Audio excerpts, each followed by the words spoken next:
There's just something about getting away to the Smoky Mountains. Step out on a hiking trail, zoom across a zip line, splash at water parks, shop till you drop, and say hello to the statue of our hometown hero, Dolly Parton. Discover the thrill of visiting the Smoky Mountains and reconnect with those you love the most in Sevierville, Tennessee. Learn more at visitsevierville.com. That's visit SEVIERVILLE.com.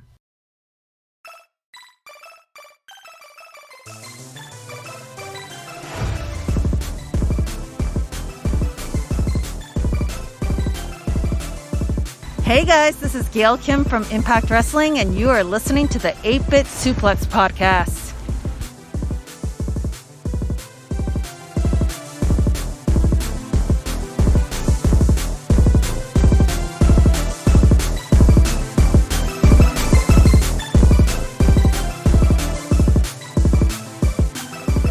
All right, ladies and gentlemen, welcome back to the 8-Bit Suplex here on the Social Suplex Podcast Network.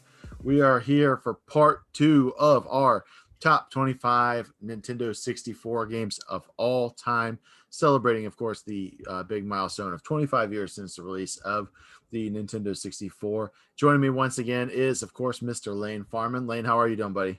I'm good. I even got my OG Game Boy here with me. I've been playing some Final Fantasy Legend on this guy. I got it repaired, so this is kind of like getting me in the spirit of things.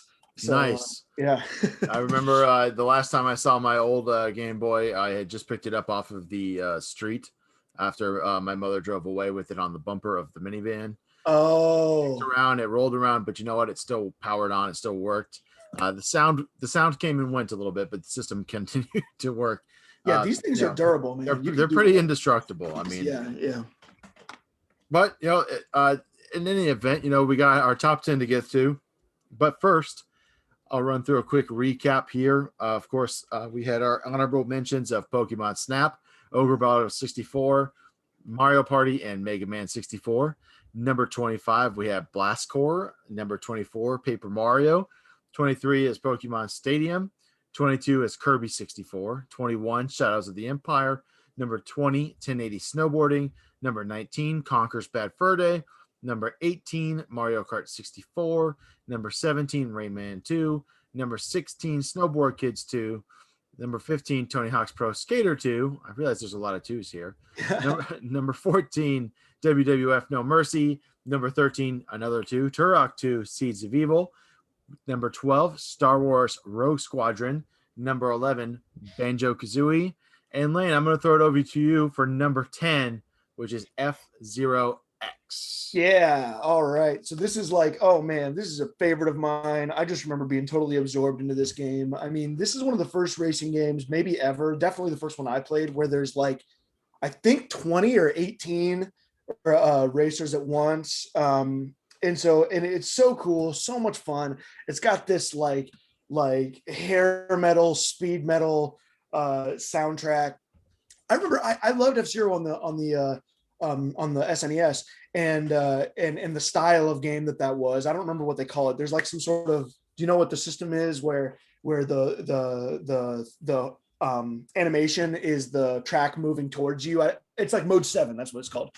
Yeah. The mode 7 graphics of F-Zero. And then F-Zero X like created another strand of F-Zero games, and you can actually see both of them on the Game Boy Advance. The first F-Zero game on the Game Boy Advance is called like something Velocity, I think, and it plays like the F-Zero on the SNES. Then there's another F-Zero they made for the Game Boy Advance that has a story mode and everything, and that plays like F-Zero X. So there's kind of like two kind of styles of gameplay that it rolls with. I remember I even played F-Zero GX for the GameCube, and I was like, whatever. I like played a couple tracks of that and went back to F-Zero X. I don't know what it is about it, but it feels so fast. It looks so good. The graphics are so smooth. Maybe the smoothest polygon graphics I've seen on the N64. And two other things I'll say about this. One is that it was one of the first racing games I've played where in the tournament, if someone was ahead of you, you could strategize about taking them out of the race and actually find that they're distinct enough. So you'd be like, okay, I need to take this person out for me to do good so that they'll get no points in this Right. race and I'll get more. And so even if you're doing really poorly, you can take out the person in first. And so the combat aspect works super well. The only other game that I have played that does it as well is Star Wars Racer Revenge, actually, for the PlayStation 2. And the other thing that's so cool about F-Zero X is that you can unlock a random track generator. One of the sort of special levels that you can get is different every time. It kind of looks like Rainbow Road visually, and it's randomly generated. So one of the first games that I ever played that did that. So it was super cool, a different experience every time. And so I think it's my favorite racing game on the N64, but it wasn't, people didn't play it as much. I think it's by far the best F-Zero game. Like I said, GX didn't really interest me. So that's why we got it at number 10 on the list. Yeah, and F-Zero X it's worth noting. This is another first party release by Nintendo.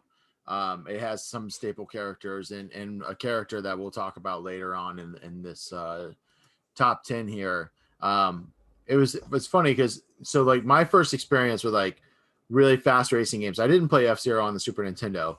My first really super fast racing game was a game that Acclaim made for the Nintendo 64 called Extreme G.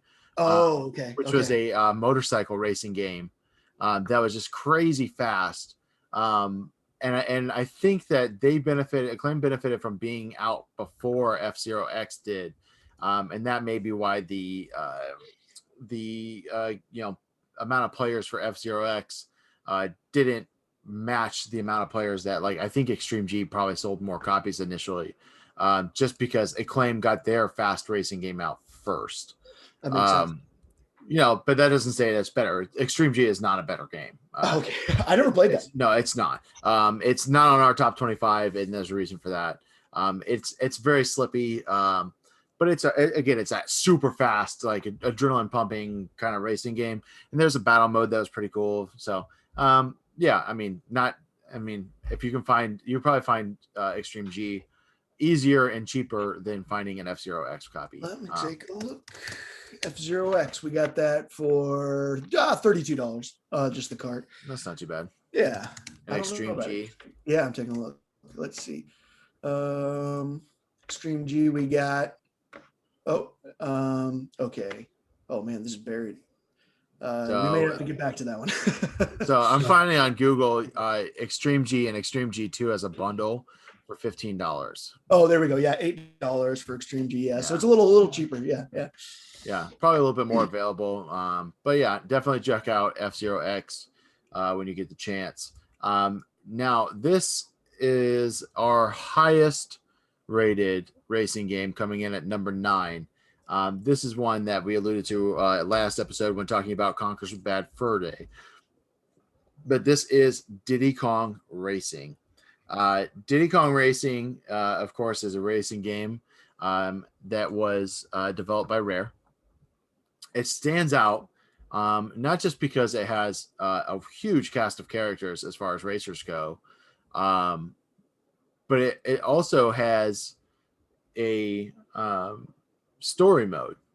And racing games typically didn't have that. It was typically you got your tracks, you got your racers, and we'll run 4 tracks in a row, and if you win, you win. Whereas this game was like you're unlocking things continually as you went along, right? So different parts of the island would continue to unlock. And you had to, of course, I don't know if you remember the villain, Layne, but Whizpig, I believe is his name. Oh yeah. So you had to defeat Whizpig at the end. Timber the Tiger, who is, I don't believe, seen in anything since, was kind of the main character, even though it's called Diddy Kong Racing. It's such a super fun game.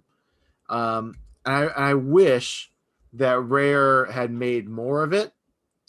But of course, after this game comes out, there was going to be a sequel on the GameCube, but then Rare was purchased by Microsoft for quite a large sum of money, which of course put an end to Diddy Kong Racing, because Diddy Kong Although the game was made by Rare, the characters were owned by Nintendo.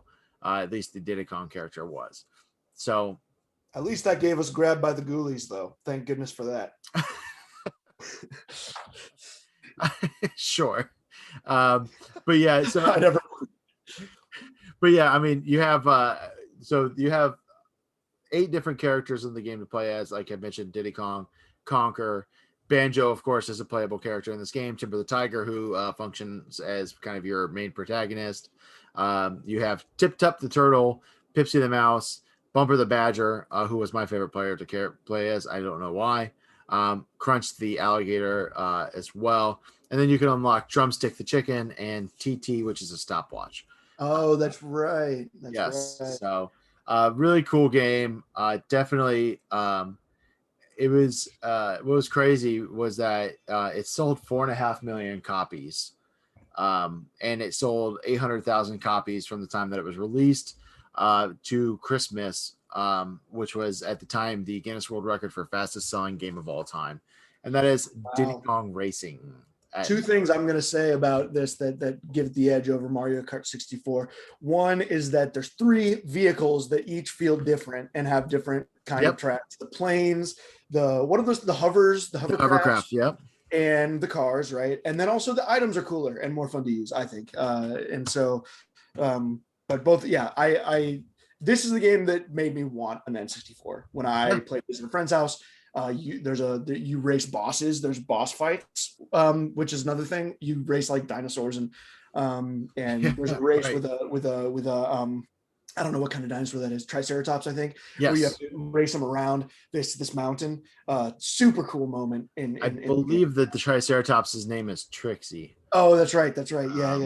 But yeah, no, it's a super. I mean, it's a great game. Like, definitely, like, go out of your way and play it. Like, what's crazy here is that we're going into our 3rd game here now in the top 10 lane, and it's already our 2nd game in the top 10 that is developed by Rare. Yeah. And that is the acclaimed first-person shooter Perfect Dark. Oh yeah. Not to be confused with Perfect Dark Zero that came out on the Xbox. That game is not good. No. And that was part of the Rare acquisition that Microsoft made. They wanted to put a Perfect Dark out, and they made that atrocity. And this one here that we're talking about, Perfect Dark on the N64, developed by Rare. It's later in the life cycle of the 64. It requires the expansion pack to play because it was pushing a lot of system limitations there. It was the first-person shooter that I can remember using bots on the 64. Oh, that's right. That you could play multiplayer even if you were by yourself. There's also multiplayer challenge modes. Really fun game. The story, I played through it recently again. It's one of the cartridges I still have from when I bought it originally. The story sucks. Oh, really?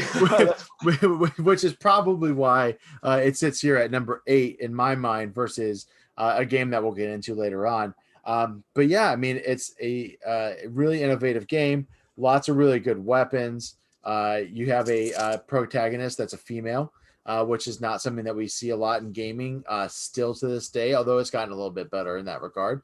But Joanna Dark is one of the first female protagonists, and she kicks a lot of ass. You, of course, get Alvis, the alien, as a sidekick later on in the game. And he was pretty badass, and he had an amazing sniping ability. Probably the best AI teammate in any first-person shooter ever, just because he would actually, like, kill people and with headshots and stuff. It was kind of wild. But yeah, I remember this game very well. Many hours of, like, me and a buddy sitting there playing us versus 8 bots, 10 bots, whatever the case may be. We would just test our abilities and see what we could do. It's so fun. This is one of the games. It has all these missions that you can do, and I can never get very far in Perfect Dark. I guess you played through it. I can never get far because I get too wrapped up in doing all the missions, which is so hard. All the sub objectives. So yeah, the sub objectives. Yeah. So yeah, and they get harder as you increase the difficulty. But yeah, no, I have beaten the game a couple of times. The last boss sequence is very. It's like there's a trick to it that is a stupid trick.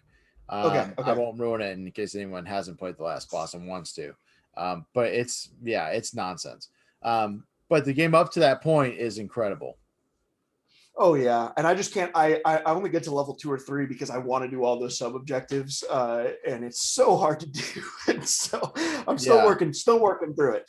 But it is super fun to play. It feels so timeless. Like it feels like it was made like not that long ago. It's a game that still you can pick up the multiplayer and play it, and it still feels good. Like it doesn't.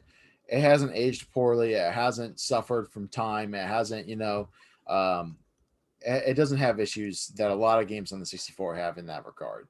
But yeah, so that's number 8. We are going to move right along to our number 7 game. A lot of people might have this higher on their list.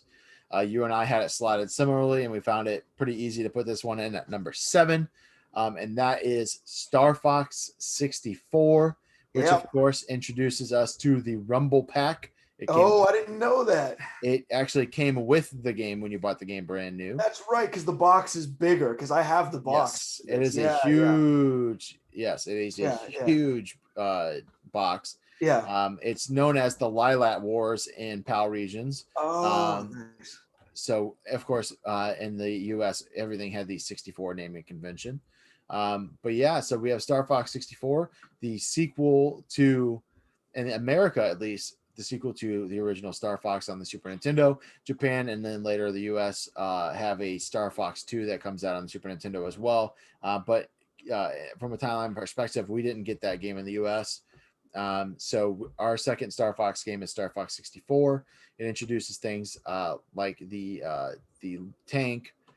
There's also a submarine that is introduced in this game, in addition, of course, to your R-Wing starfighter, which is probably like the coolest starfighter spaceship of all time. Absolutely. I mean, how could you beat, like, you would think like, oh, Star Wars, they got that locked down. No, they did it. Star Fox 64 did it, or Star Fox in general, they did it. Yeah. The R-Wing is such a cool ship. There's a great cast of characters with Star Fox, as always. You, of course, you control the title character Fox. You have your team, of course, of Slippy Toad, Falco Lombardi, and of course, Peppy Hare. Your teammates are pretty much useless, and in fact, you're pretty much saving their skin the entire game. But yeah, I mean, Fox McCloud is about as cool of a character for a game that doesn't see him leave his cockpit that there can be, right? You have these voiceover pop-ups. Of course, in the original Star Fox game, it's just like right.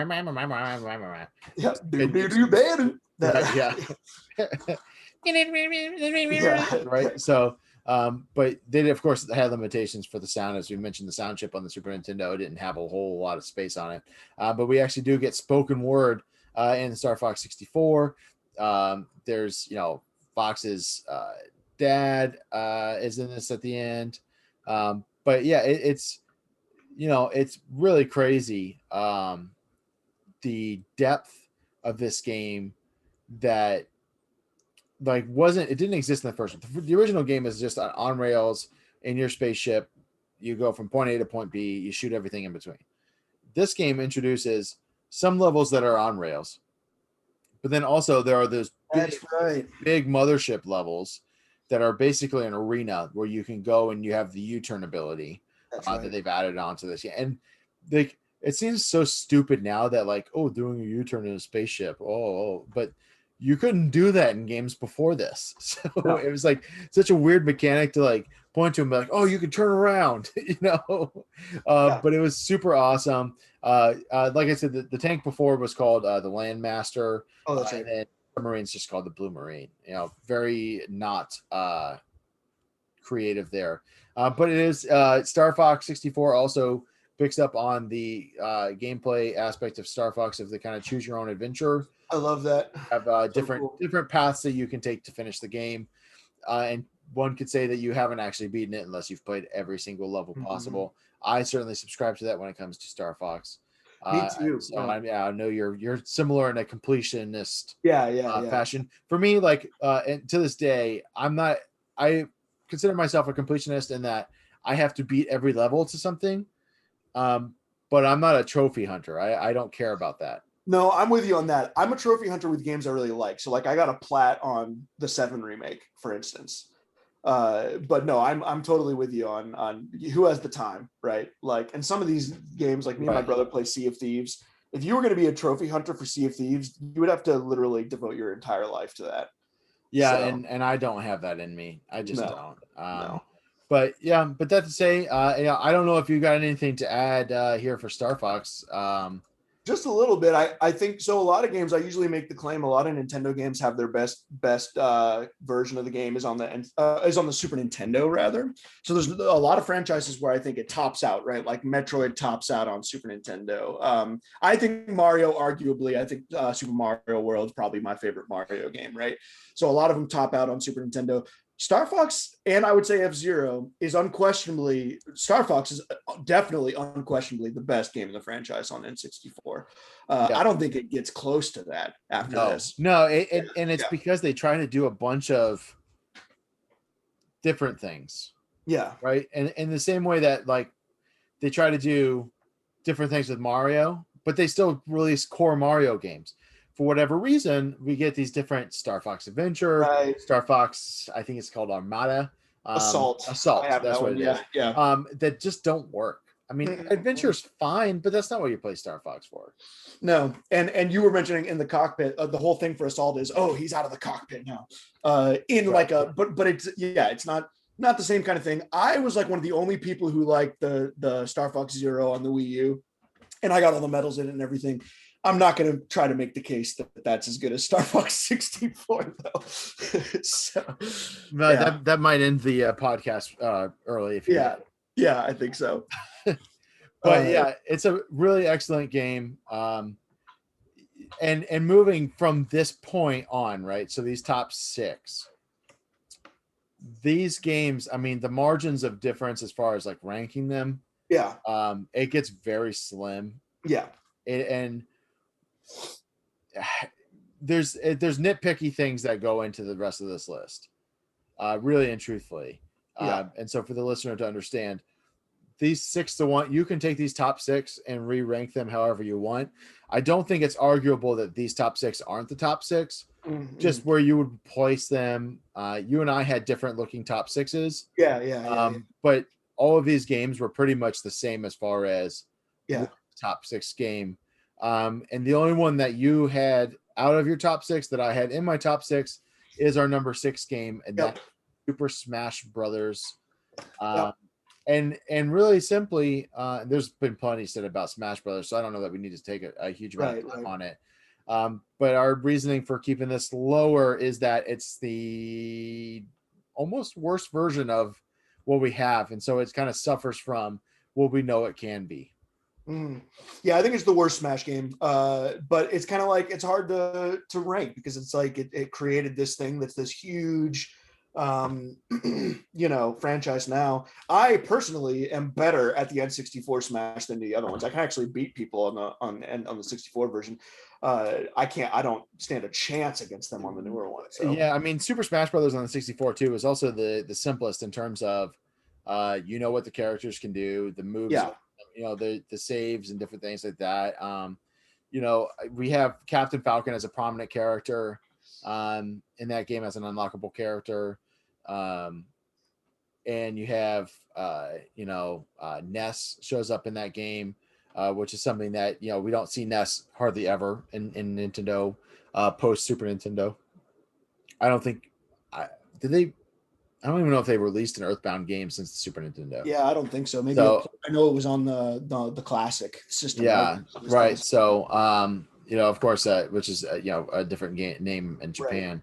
Right. But we have characters that they resurrect for this kind of thing, and then you have your main characters, Mario, Luigi, Donkey Kong, Link, of course, from Legend of Zelda, Samus from Metroid, Fox from Star Fox. So you get a decent amount of characters, and it creates this this fighting genre that has been duplicated, and not successfully, I might add. By a lot of different companies trying to kind of, there's Cartoon Network Battle Smashers or some nonsense. where you can play like, Johnny Bravo versus Danny Phantom or something like, not Danny Phantom, Nickelodeon, but it's just, yeah, I mean, it's just cartoon. I'm going to pull that up because it's such a, I remember playing that game. I played that game in the Walmart on the demo. It was one of the demos that I played in Walmart, actually. Yeah. So, okay, come on. I hate this. You have to. Wasn't there like a PlayStation All-Stars that people said was kind of okay? It was not okay. People, yeah. So people think that it is. So Cartoon Network Battle Crashers. Oh, okay. And then there was the PlayStation Battle Royal All-Stars or something crazy.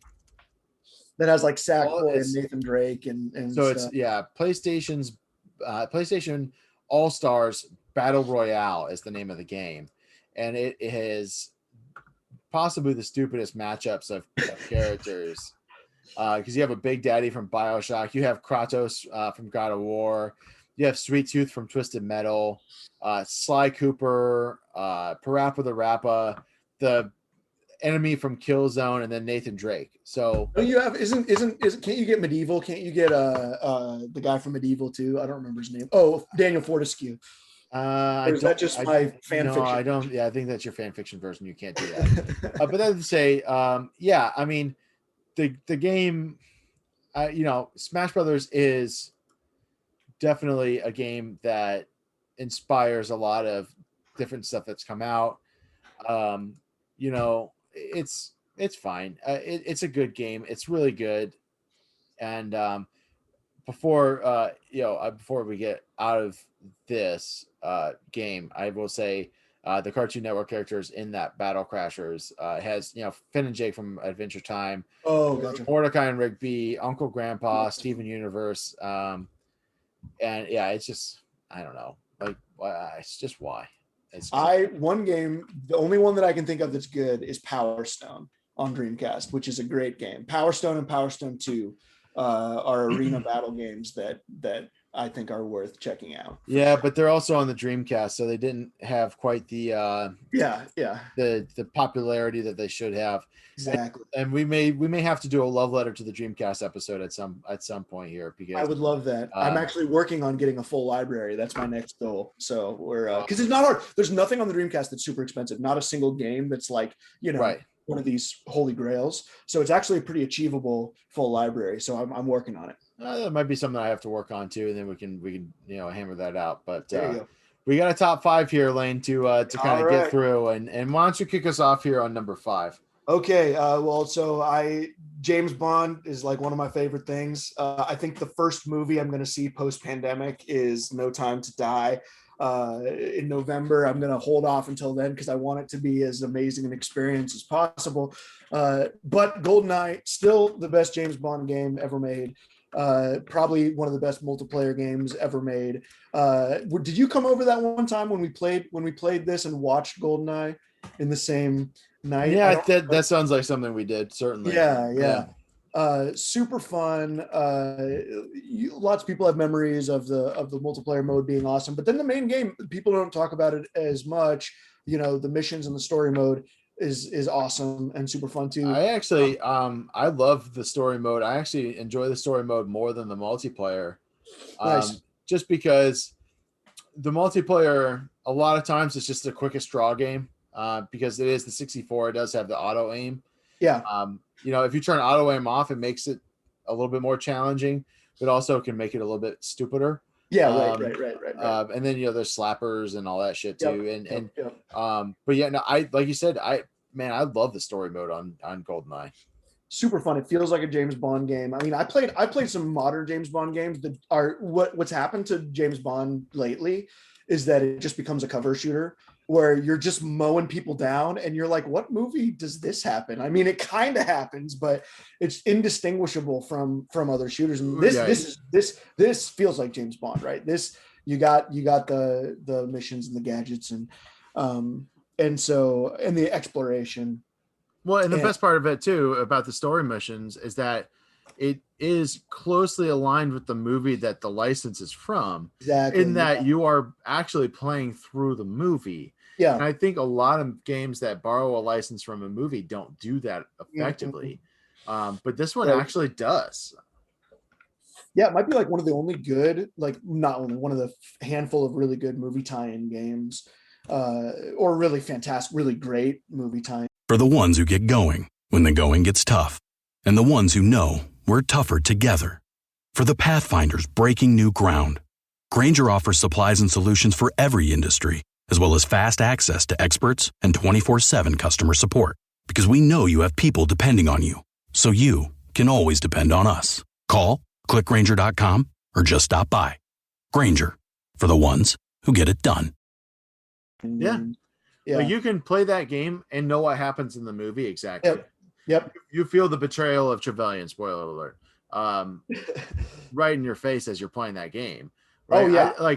I don't think you miss a whole lot from a story perspective or from a narrative perspective playing that game versus the movie. There's great acting performances in the movie. Pierce Brosnan's best James Bond movie, in my opinion, as well. Because he gets worse as the movies go on. That's a topic for another podcast. Right. But this game, I mean, super awesome. Yeah, I think I got the story of GoldenEye from this game. I think a lot of people did, and then saw the movie later. And it was the movie just kind of filled in the gaps, and you already kind of knew what was going on. Yeah, I think the only thing that you miss in the movie that you don't get from the movie that's in the game is when Xena kills people by having sex with them too hard. Right. Yeah. Which I think that's also like, if that's a thing, I don't want to experience it. I'll be honest with you. That seems that seems a little unpleasant. It doesn't sound fun. And the other thing I remember, the only other thing from the movie that I wish was in the game is the scene with Alan Cumming and or is it Alan Cummings? What's his name? Yeah, and the pen. That's like one of the best Bond like scenes. That's one of my favorite scenes in like any. Yes, any the clicking of the pens. Yeah. I don't know if you've tried to do this. I've tried to follow along with the clicks. Oh no, I've never tried. I lose count. I just can't. I'm sure it's accurate. I'm sure they made sure to not screw that part of it up. But I'm like, I'm gonna hold him to it. I'm gonna count the clicks. And then they had like 7 clicks. I'm like, all right, I'm out of here. No, it gets so hard. Yeah, but no, that he is in the game, and you can play as him as that character. Yes, in the multiplayer. Yep. Yeah. So, and it's also fun if you get super frustrated, you can shoot him in the single player mode, and it makes your mission fail, but it's also super satisfying to just reload that mission and just like you're an idiot and just how could you resist? Your KGB or whatever that gun is, the KBG. I don't remember the club. That's what I was going for. Oh, that's right. I don't know why I'm trying to make that an acronym. It was the club. No, that's okay. That was the gun I was thinking of. Of course, that's what we got to use. But again, this is another game developed by Rare, so we're at 3 Rare games so far in the top 10, and we're not done with Rare.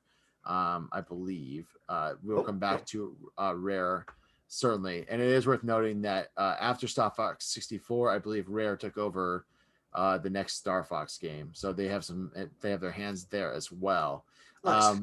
But number 4, I think is going to be a real interesting eyebrow raiser for some people, because a lot of people put this number 1 or number 2. It is. I'm going to take you back to 1996. My brother brings home the Nintendo 64. We get it set up on the TV, and we turn it on, and the start screen is just a giant 3D face of Mario that you can use your controller to grab and pinch his face and stretch it. And we did that shit for 45 minutes before we even started playing, because we couldn't believe how great the game looked. We were like, this is the best thing ever. Video games will never look better than this. I can't believe that we have this in our home. And we played Mario 64 as many times as we could. And I've since introduced it to Nolan as part of like the Super Mario Anniversary Collection that came out on Switch. But man, Super Mario 64. What else is there to say? I don't even know. I have never gotten all the stars. What is there, 240 or 120? I've never gotten them all. I haven't either. I started to on the anniversary. I've been trying to, Yeah. And there are some that are still, as a 31-year-old adult male, I am completely unable to get without like extreme frustration. Yeah, and I was telling you before about Mario Odyssey too. When I'm playing Mario Odyssey, it's reminding me of moments in Mario 64.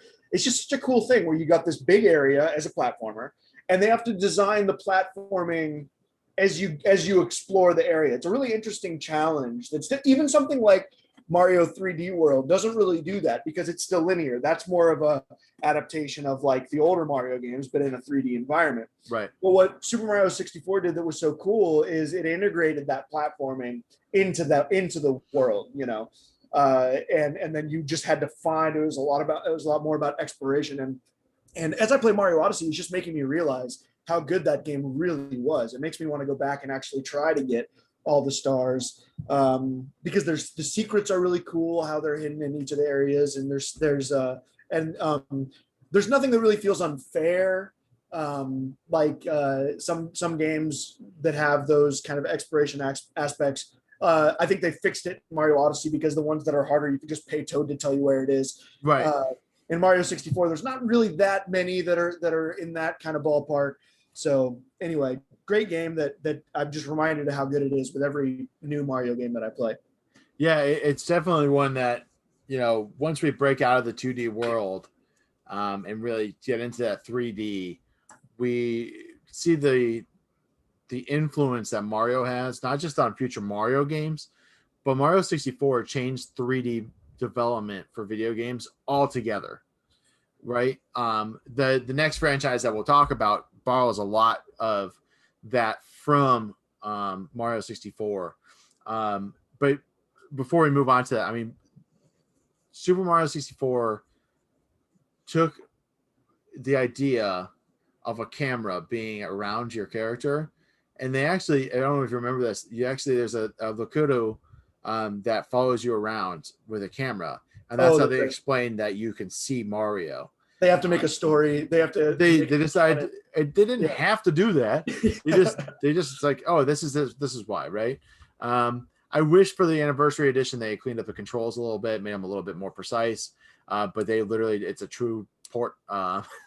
It's basically an emulation of Super Mario 64 altogether. But it stands. It's a game that doesn't. When you make a really good platformer, it stands the test of time because it's not a game that requires the graphics to be cutting edge. It's not a game that requires voice acting, right? I mean, it's literally like you're playing Mario and everything's awesome. The ominous Bowser, laughs and things like that happen. It's just awesome. And there's, like you said, I mean, you can beat the game in as little as like, I think 60 stars, or you can keep going and try and get all, I believe 120. And then you can unlock secrets, and it's nuts. Great game. Well, I'll say, if you haven't checked this out yet, you've got to look at a couple things. First of all, this game has become sort of a classic in speedrunning. Yes. And then speedrunning, it gets crazier than that. So definitely watch the speedruns. That's like, for a game with controls that are kind of a little bit imprecise, these folks have it down, right? And then the other thing you got to check out is there's people who mess with the like code of this game and they mess with the glitches of this game. It's very slippery. So they do things like there's challenges where you can do a run of the game while only pressing A like 4 or 5 times, basically. And the way that they do that is they leap to alternate, like they call it like alternate dimension. It's almost like quantum mechanics, and they're leaping through and leaping back by messing with the mechanics of this game. Yeah, there's glitch runs that are, I mean, you can beat Bowser in like 45 seconds. Yeah, so I mean, it's nuts. That's kind of opened up this whole new way of playing that game. And I think it's probably because it was one of the first that some of those areas are kind of malleable and you can play with them. And so that's just it kind of gave the game another life for those kind of gamers. So yeah, absolutely. And it's super good. Can't really say anything much more about it. But if you've somehow not played Mario 64, please do so. And another one, this one, if we're getting into the top 3, this one is arguably a more polished version of the game series. It's a darker version of the game series, and it's a less understood one. But of course, we were talking about The Legend of Zelda Majora's Mask. I don't know how much time we're going to spend talking about Majora's Mask, just because you've heard us on this podcast talk about Majora's Mask. But Majora's Mask, of course, is the the unofficial sequel to Ocarina of Time that comes out at the Nintendo 64, kind of pushing towards the end. And you play entirely as young Link, but of course you can transform into different species within the Zelda universe. Really unique game, a big game, and one that, again, kind of continued to influence the way that Zelda games would go, and 3D adventure games in general would go into the future. Yeah, my favorite Zelda games are the weird ones, the ones that do something different with the formula. And this is my favorite. I mean, Link to the Past is probably my favorite Zelda game. This is my second, just because it's doing something different with the formula. The mood of the game is different than other Zelda games. Like you said, it's very dark. It's very haunting. It's just really kind of an amazing thing. There's some amazing action sequences too that people don't. Usually they talk about, the sort of the time aspect of the game and how that changes things, but I haven't heard anyone talk about like the pirate hideout and you kind of invading the pirates hideout in a long time. I think that's one of the best kind of Zelda action set pieces until we get to like Breath of the Wild, which of course totally explodes that aspect of Zelda. One thing I'm really excited about is it also modeled sort of following up just like a very staunchly like just traditional solid Zelda game with something a little weird and a little dark. And that makes me really excited for Breath of the Wild 2, because it kind of seems like they might be doing something similar with that. Doing like we did Breath of the Wild, we showed you how cool that could be. Now let's kind of like mess with that a little bit. So I'm really looking forward to that sequel. Yeah, it looks like it could almost be like almost Twilight Princess and Skyward Sword meshed together with Breath of the Wild. Yeah. Of course, we're super excited to see kind of where that goes. I don't have much more to add to Majora's Mask. It's a fun game. It can be frustrating at times, but frustration, I think, adds to the challenge, and challenge adds to the gameplay. You don't want something to be super, super easy. So we're down to our top two. You could probably work out what one of them is. But our number two game is maybe one that you weren't expecting. But Layne, I'm going to let you drive here as we talk about our last rare entry into the top 25 list, and that is Jet Force Gemini. Yep, this is my favorite game. One of my favorite games of all time. Probably my favorite game on the N64. I don't think I've ever played a game like this completely. My favorite sci-fi game, like shooter. It is a third-person shooter, but it's an adventure game. A couple things about it. It has a Starship Troopers level of gore. You're fighting kind of these bug enemies. And I was amazed when I first played this. You're shooting these bugs and their heads fly off. You actually collect them. Super gory, probably one of the goriest games that I had played as a kid. But of course it gets by because the sci-fi aspect of it, you kill the bosses. I mean, the blood and gore. It's it's worth noting that the game is rated teen. It's amazing, how amazing that it got by with that. This is one of the biggest feeling games. It's huge. I think that like something like No Man's Sky, which was saying, "Oh, we're going to be this huge game where you can visit other planets and everything," I think doesn't even feel as big as Jet Force Gemini to me, because because the size of the way if a game feels really big, it's because the environments that you actually see are really fleshed out. One game series I think that wouldn't exist without this is Ratchet and Clank.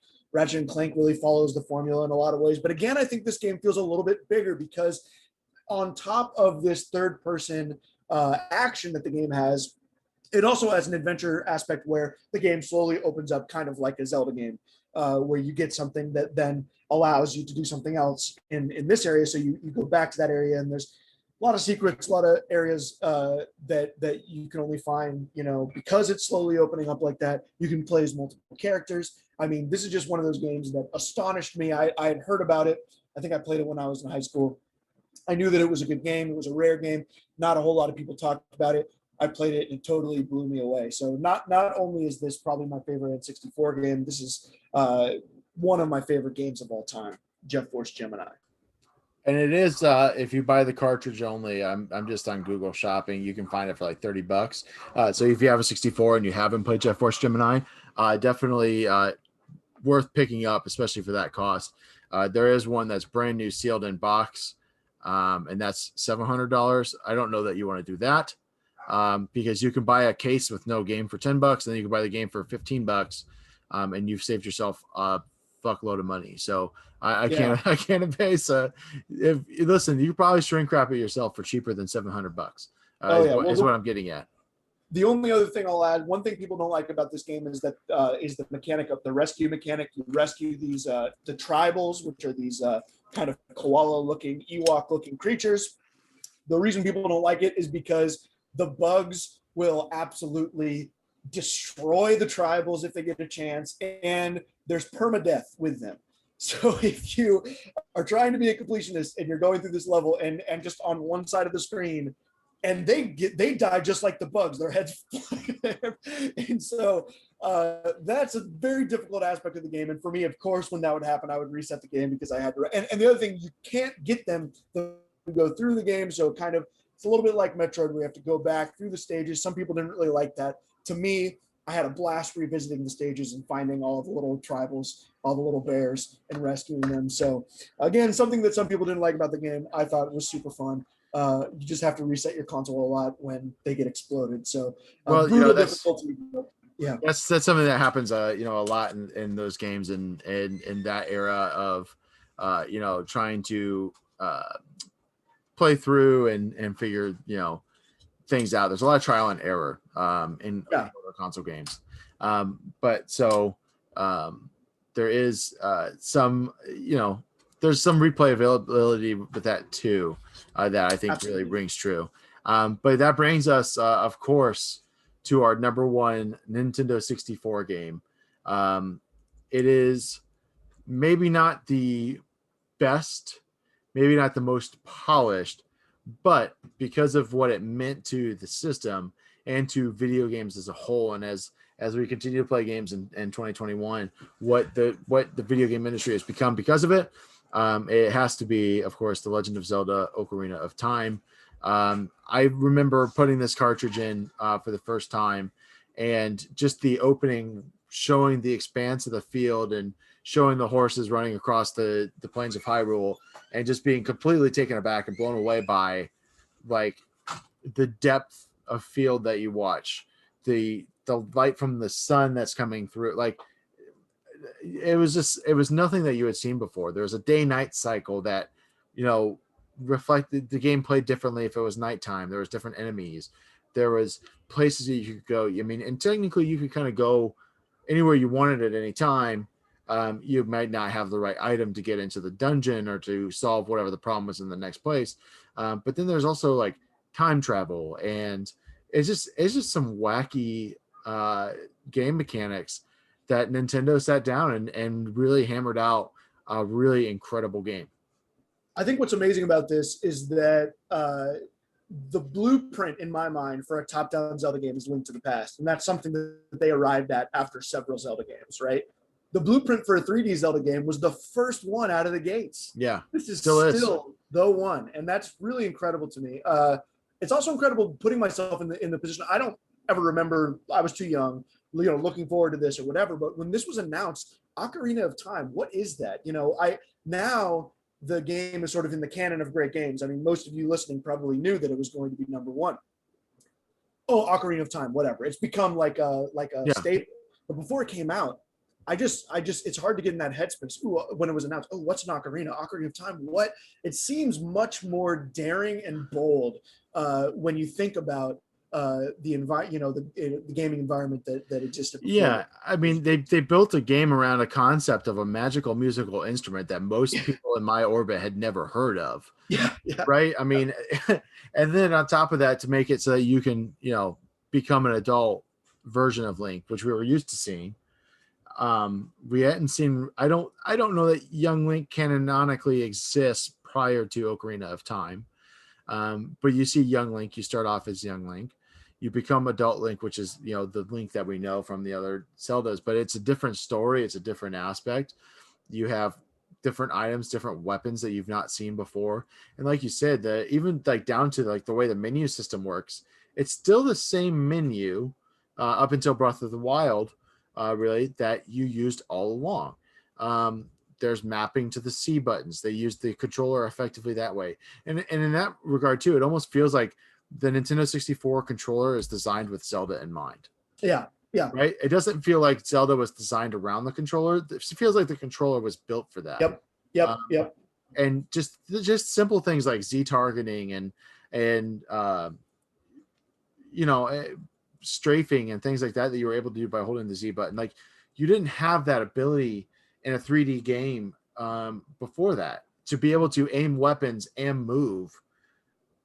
Just didn't exist, right? I mean, this is the same era that Resident Evil comes out in, which Jamie and I talked about 2 weeks ago on the podcast, where you have the tank controls where you have to stop, pick up your gun, aim, shoot. This comes at the same time that The Legend of Zelda, actually, I think might predate just a little bit Resident Evil.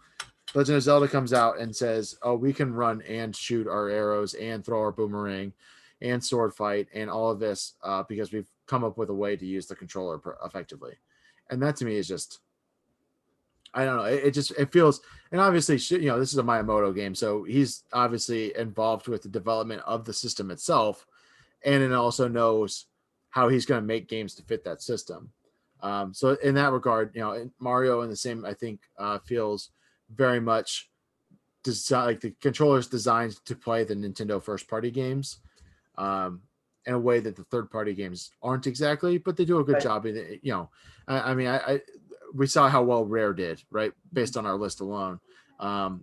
Acclaim was a big one. They had a lot of games on the system. It's, when you look back at the Nintendo 64, like you said, it's the beginning of the end of the third party development with Nintendo. But there's still good third party development to great third party development. But this is where Nintendo, I think, really figures, you know what, we actually can make our own games and survive on that. Yeah. They the Breath of the Wild sort of represents, in my mind, almost like a third way of doing Zelda. Like I think that one is kind of like another blueprint. So if like Link to the Past and then Ocarina of Time are blueprints, I think Breath of the Wild is similar because I think that's sort of giving us a different way of playing Zelda. But what's interesting is that in Breath of the Wild, as big as that game literally is, in some ways Ocarina still feels bigger in my mind. And I don't know if that's a nostalgia thing, but I think that like the way that you sort of come across the different regions and the different like species, like the Goron and the Zora, I think that was the first game that did that. And they feel a little bit more different to me in Ocarina of Time and then in Majora's Mask. And sometimes in Breath of the Wild, it's like, oh, we're here at the Goron place. Where's the shop? Where's the thing? Where's this person? Where's that person? They seem a little bit more like carbon copies, at least in my mind. And that could be nostalgia talking. But to me, the Ocarina of Time did a really cool job making it regionally specific. And when you're in the Goron place, there's a whole different feel and vibe to it than when you're in the Zora place. Yeah, and I think too, like Ocarina of Time, it's still a very puzzle heavy Zelda game. And it's kind of one of the last ones that's really puzzle heavy. And has difficult puzzles. I mean, we'd be remiss to bring up a discussion with Ocarina of Time without mentioning the Water Temple, and just the pain of playing that that dungeon just from a puzzle perspective, and then also to fight that amoeba boss with the hook shot and in and out of the water. I mean, it was just I mean, the game's, it's an all-timer. I mean, it really is. I mean, it's not only on a lot of people's top N64 game, but it's a lot of people have it in the mix for best game of all time across consoles. I don't know that I go that far, but for me, this is the top of the tops, and in a cumulative way. It may not be the most, like I said, the most polished or the best, but it is, in my opinion, the N64 game. When you think of the Nintendo 64, to me, the first game that comes to my mind is Ocarina of Time, and I think that's why we got to put it number one. Definitely. I think you got to weigh significance and just kind of what the game did, part of the top 10. I personally, like I said, I think I like Majora's Mask more. I think I'd love to, you said you talk about it on the podcast already, but I'd love to have a conversation about that too, because there's moments in Majora's Mask that are some of the most epic moments in any Zelda game, right? Like what is it even called? Like the giant monster fight, right? Like, what is that genre of film called again? I don't remember. Kaiju, yeah. And that you take part in that, and that's just amazing. And so, but again, like you said, that's just expanding on. It's basically taking that model and saying, let's do some cool stuff with it. And right. There's a difference between creating a model and then experimenting with it. So yeah, right, exactly. And I mean, I had a lot of fun just trying to even make a list. I know we have both had games that didn't make the cut from our list. So before we get off, I'll throw those out there. Games Sure. Games that were right on the cusp but didn't quite make it. Mario Tennis, really fun. Star Wars Episode 1 Racer, really great game. A game that had damage to your racer like no another. Right. Even since that's brutal. I mean, it's fragile. It's very fragile, and if you mess up bad. Harvest Moon 64 to me is kind of like the staple entry to the series. They've released about 4,000 of them since, but to me, like that's the one that I think plays the best. Wave Race 64 was a really fun. I mean, jet ski racing. I don't know. I mean, I don't think that that's a genre that exists much beyond this one, beyond Wave Race, but I thought it was a super cool game. Graphics are really good for that game too, for the N64. There's a nighttime race in Wave Race where you're racing and you jump over an orca, and it's just like it's a pretty iconic kind of thing, like a reverse Free Willy, if you will.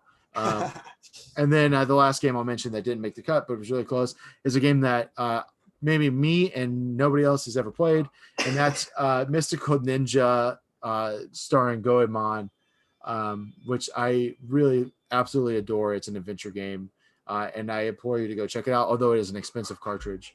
And I have a cartridge, but it's in storage. Otherwise, I'd send it to you to play. But perhaps when I get it out of storage, I'll play through it again and I'll shoot it over to you. So you're gonna have. So the next time, in 25 years when we do a top 50 list, there you go. To celebrate the 50-year anniversary of the Nintendo 64, Mystical Ninja starring Goemon will be on that list. And Ogre Battle. I'll play Ogre Battle. We'll both have to play. We have 25 years to revisit this list. We hope that you guys all had a blast listening to both parts of this episode. If you have any complaints, comments, or whatever, send them over to the corrections department at Suplex on Twitter. Make sure, of course, that you're listening to all of the Social Suplex Podcast Network shows. Follow on the network feeds, Social Suplex, and then also on our individual show feeds as well. Make sure you rate, review, and subscribe. Although I believe now on Apple Podcasts, it's just follow. Because if you say subscribe, it has a connotation that you're paying for something, which you're not. So follow, add us on Spotify, wherever you get your podcast. Definitely make sure you go out and do that. Layne, you got anything you want to plug? Nope, nothing to plug. I'm writing my dissertation. I'll plug that when it's done. But I'll plug this podcast. Always love being on here. Always love helping out. I'll come on anytime. Let me know when that Mega Man episode is going down. And I'll thank you very much. Thanks for listening. Yeah, absolutely. And, and as we close the door on 25 years of the Nintendo 64, notable things that are coming up that are also hitting that anniversary. I believe we have the PlayStation coming up as well. That'd be fun. Yeah, that one. That so the PlayStation actually thankfully we missed that 25-year anniversary on the PlayStation, because that would be absolutely nuts, because the PlayStation came out a bit ago, but the PlayStation 2 is the next 25-year anniversary console. So we got about 4 years until we have to do that list. So we got some time to catch up on that one. So that is going to be a bloodbath. There's like 30 good games for the N64. There's like 500 good games for the PlayStation 2. that one might be tough. But hey, listen, if you guys stick around long enough and listen to us until then, or you want to take a 4-year break and listen to us in 4 years when we do that list, by all means. But yeah, and I guess, next time, until next time, when you run out of lives and you got to hit that continue, make sure you go ahead and push start and listen to 8-Bit Suplex. Thank you for listening to the 8-Bit Suplex podcast. See you next time. If you've ever been a renter, you know it's stressful to find a place with everything you love and nothing you don't. But did you know Zillow does rentals? It makes the search so easy.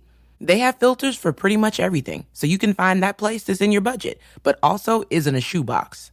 Or a place that's close to your parents, but far enough they have to call first. Plus, it's easy to apply, request tours, and pay rent in the app. Head to ZillowRentals.com and find your sweet spot.